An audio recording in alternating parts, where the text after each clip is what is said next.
อยมาเจออีกแล้วทุกคนเนี่ยค่อยลงมาข้างล่างเลยเนี่ยโอ้โห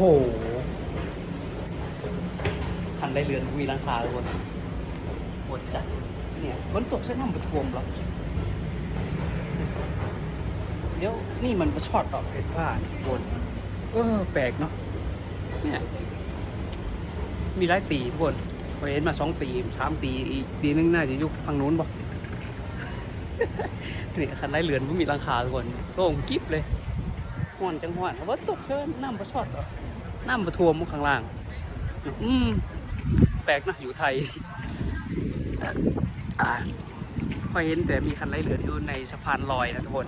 แบบว่าสะพานลอยรถไฟฟ้านะแต่นี้คือทางใต้ดินก็มีหลังคาแต่ว่าจะเป็นอุโมงค์ที่แบบลงพักผ่อนที่แบบว่าเย็นๆด้วยทุกคนตากแอร์นะข้างล่างมีแอร์นะแปลกเหมือนกันนะทุกคน